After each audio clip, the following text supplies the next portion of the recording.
कहानी का शीर्षक है फुल टाइम मेट। सौरभ, उठो ना। देखो तो मम्मी जी कहाँ रह गई हैं। 9 बजने वाले हैं, अभी तक नहीं आई।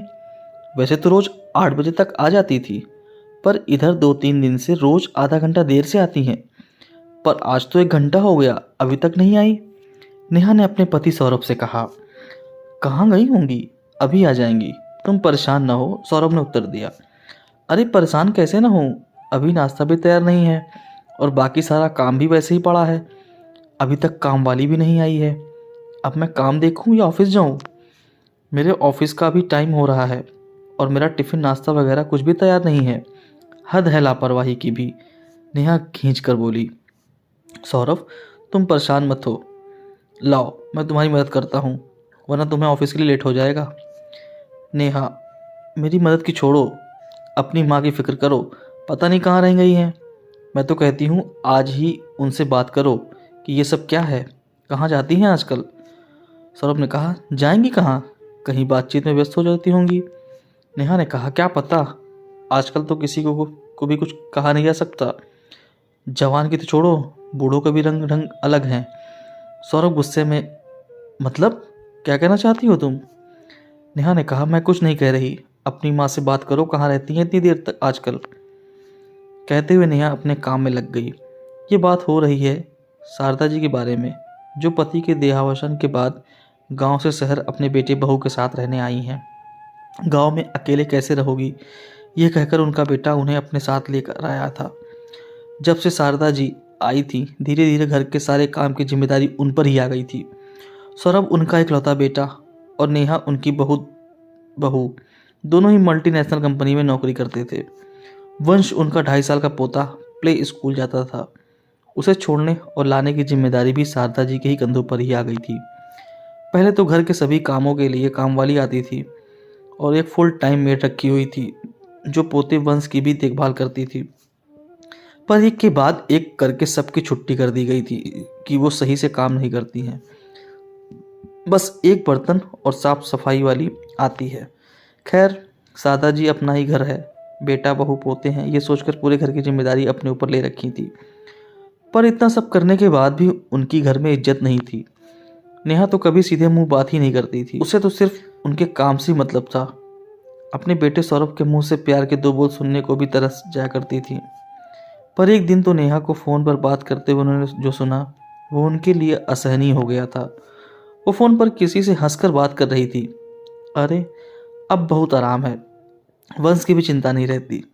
सौरभ की माँ ने बहुत अच्छे से घर संभाल रखा है, इसलिए ही तो उनको गांव से यहाँ ले आए थे कि उनको पैसा भेजना और यहाँ काम वालियों के पैसे देना दोनों बच रहे हैं और काम भी अच्छा हो रहा है और वंश की देखभाल भी, वो भी बिल्कुल मुफ्त।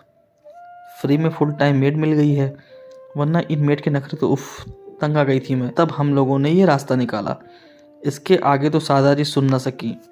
असहनीय पीड़ा हुई उन्हें, क्षुब्ध हो गया था उनका मन यह सोचकर कि जिसे वह अपना घर बेटा बहू समझ रही थी, उनके लिए उनका कोई महत्व ही न था।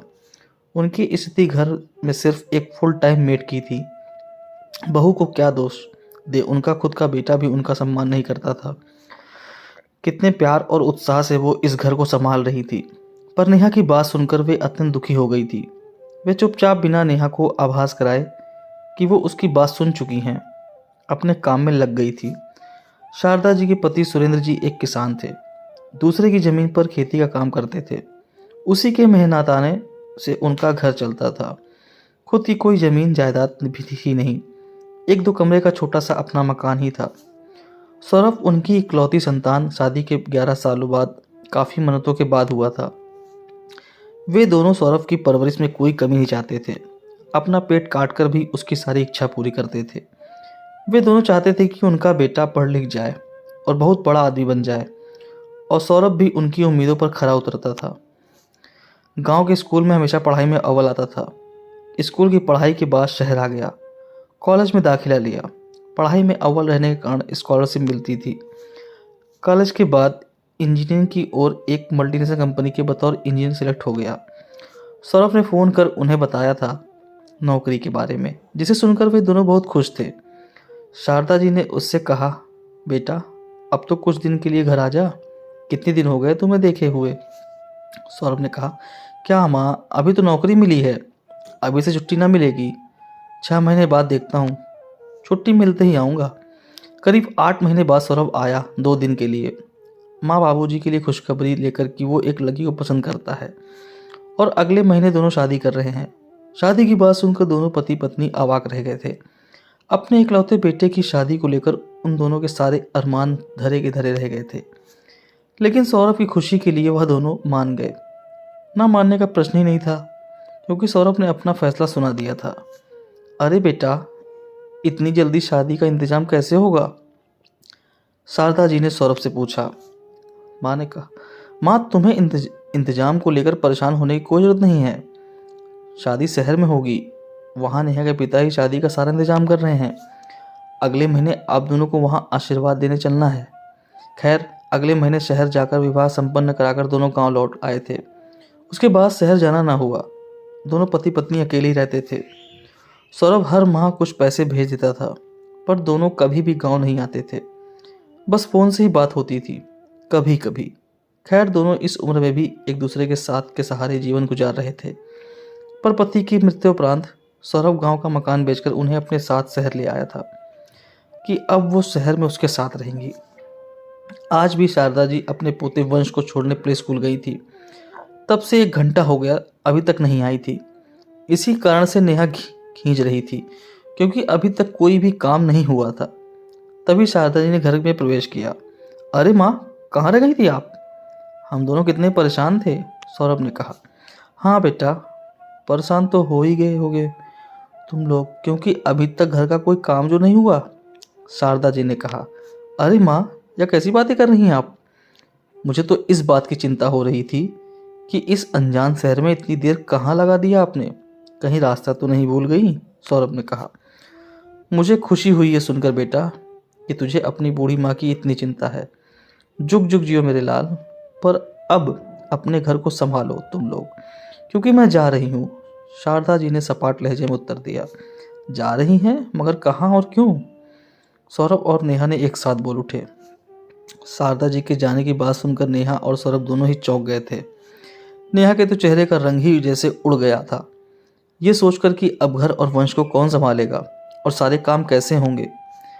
जब से शारदा जी आई हैं, तब से तो वो घर से तिनका भी नहीं लाती थी।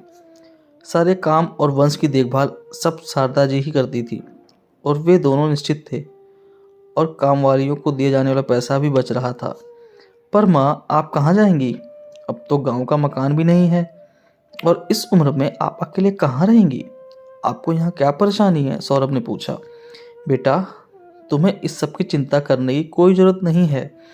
मेरे रहने और खाने पीने की सबकी व्यवस्था हो गई है। क्या? कहाँ रहेंगे आप?